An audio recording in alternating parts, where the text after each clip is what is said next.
Has it been 2 years since season 1? That's a long time. What is up, Flick fans? Welcome back to my channel. As promised, today we're talking Altered Carbon Season 2 starring Anthony Mackie. I need you in the comments down below. How'd you feel about this season? Are you excited for this non-spoiler review? We're not going to dive too far deep into it, but I do want to give you guys my thoughts on this, especially comparing it to Season 1. We'll talk about all of those things.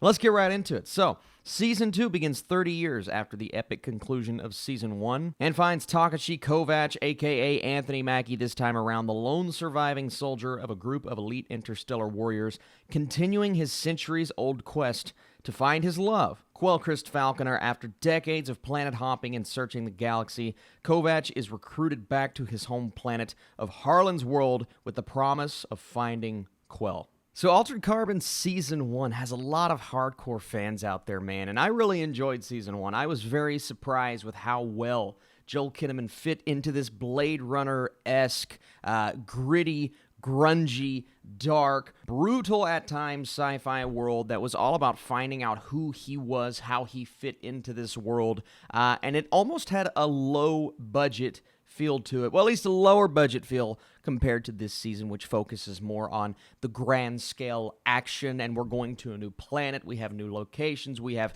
many new characters that we're trying to focus in and out on, and the big question is going to be for a lot of people, how is Anthony Mackie going to fare? Because fans ended up loving Joel Kinnaman. I thought Joel Kinnaman did a great job. We have a very different actor who approaches things from a different perspective, playing the same character. Kovacs has a pretty cool sleeve upgrade this time around. This body can do more. It's more built for what this season focuses more on, and that is the action, and that is going on this quest, this mission, to find out multiple things, but multiple things that you feel like at the beginning of the season don't have a lot to do with each other until we get into the final few episodes and things start to click and our heroes, our characters are being chased after, and it really does cause for some excitement. There were some really memorable moments about this season, but the real question is, how does Season 2 compare to Season 1? And it's tough. It really is, because I like a lot of elements from Season 1 more so than Season 2, but I like different elements from Season 2 more so than Season 1. I think if we're comparing the main two actors, I still prefer Kinnaman and his performance, but I did like the approach from Mackie. The real question is, can you get past the fact that Mackie is playing this character much differently than Kinnaman did? He doubles down on a lot of things that Kinnaman did, but he also approaches things from, like I said at the beginning of the review, from a different perspective, and that's where I feel like the struggle is going to be for a lot of fans. It's, can we get on board with the fact that we're switching sleeves, and we knew that was something that was going to happen, but can we get on board with the approach from this actor? And while it didn't feel maybe as cohesive as I wanted it to, it did end up working for me at the end of the day. It took me a couple episodes to get on board, and it's funny how I feel about this season. I actually liked the first batch of episodes, maybe even more so than the second batch of episodes, but I prefer the character development where we were at the end and how Mackie was approaching it much more so than at the beginning of the season. He grows a lot, and this is 30 years after the first season, so obviously there's been a long time for him to switch up certain things that you know about him, but he grows even more so within this season. And I mentioned before the action, but oh my goodness, one thing that is far better this time around is the action. It is incredible. I love the film style, I love the camera movement, and it really is just, it's grand scale and epic. There's this ability that Mackie's body has this time around where he can basically call weapons to him, and it works so well. It's almost like Thor and his hammer. He calls the hammer, but oh man, I love when he does it. He uses it as an intimidation factor at first, within the first couple of episodes, but then once you hit that first major action scene, it is up and running, and he utilizes those pretty incredibly. His physicality actually fits really well for this role. And then you have the return of Chris Connor as Poe. And Poe has his own little multiple storylines in this season. And it does, in its own way, detract from the main storyline that we're on with Mackie's character. But if you're a fan of Poe, and if you're a fan of the way that Chris Connor plays this character, I think you're going to buy into a lot of these things. This is a character that just wants to be as human as possible. So there's this own internal conflict that he's dealing with while Kovacs is dealing with his large sum of problems within the story. So I love seeing that. I love seeing their dynamic. Now, Kovacs is still a little bit like, all right, I don't care about you as much as maybe I should, but I love the dynamic, and I love Poe's different storylines within this season. He's probably my favorite character. And then we have the character of Quell, which obviously Kovacs is very concerned with, but we also have this mystery that he is trying to solve this time around. And by the time we get into those final few episodes, and I actually found this season to be a bit more bingeable than season 1. And that could have to do with there are only 8 episodes in this season, and I believe there were 10 in season 1. So that's probably what it is. You're shaving off 45 minutes a piece there, and it's helping out the runtime.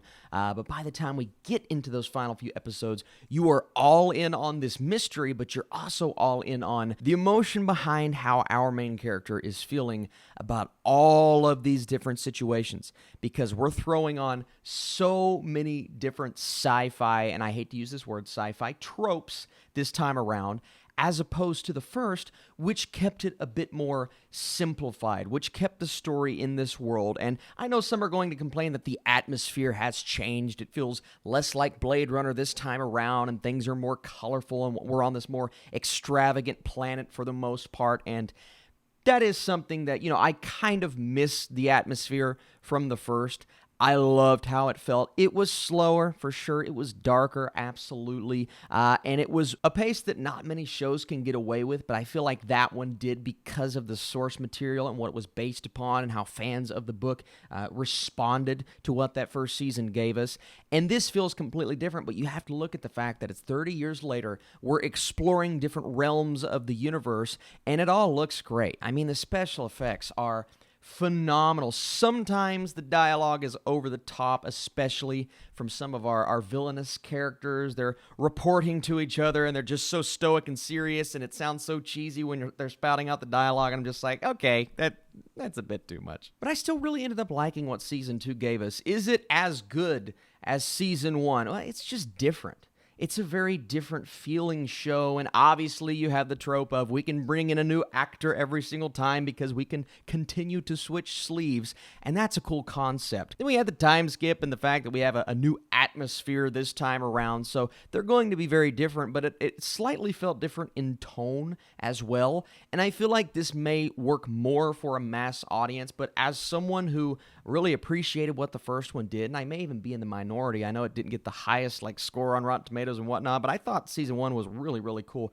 I may like Season 1 a bit better for what it was, but I still really like Season 2, and I think you will enjoy Season 2 if you can get past the fact that it's so different, and a few episodes to get into what Mackie's doing with the character. By the end of the show, by the end of this season, you're going to be on board with what he's doing, but maybe by that point, it's too late, because eventually, what I conceptualize is we're going to continue to bring in new actors to play the role. So what I need you guys to do down below is, what actor would you like to see play our title character if we were to get another season? And are you a fan of the show? Do you prefer Season 1 or Season 2? If you guys enjoy these Netflix reviews every single weekend, that's what we focus on this channel, be sure to smash that thumbs up button. But I'm still going pretty solid with my score, man. Netflix has been pretty consistent this year with solid shows. I still not seen that show that's been mind-blowingly, alteringly amazing, but I've also not seen anything that I've absolutely hated, so that's, well, I've seen some movies. But TV shows have been pretty solid. 175% for Altered Carbon Season 2. I think this season is worth the wait. I think this season is going to appeal to a lot of people, and I think many will like Season 2 even more so than Season 1. Just from an action perspective, some of the camera movements on a technical level, this season was absolutely brilliant. Didn't quite enjoy the story as much, but I still enjoyed it overall. Thank you guys so much for watching this video.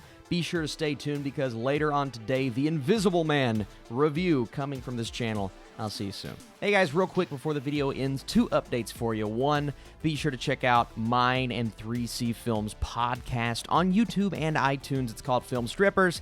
we're not stripping, but we are talking. We're talking movies and news and TV shows and all of those wonderful things over there. And then I am talking spoilers for all of my Netflix reviews, or at least most of them, over on the Movie House, formerly known as the Schmoes Know podcast feed. So go over there and listen to Ryan Snelling and I talk spoilers for Altered Carbon Season 2 come Monday. So two exciting things. That's the things. That's all. That's it. In the video now. That's it.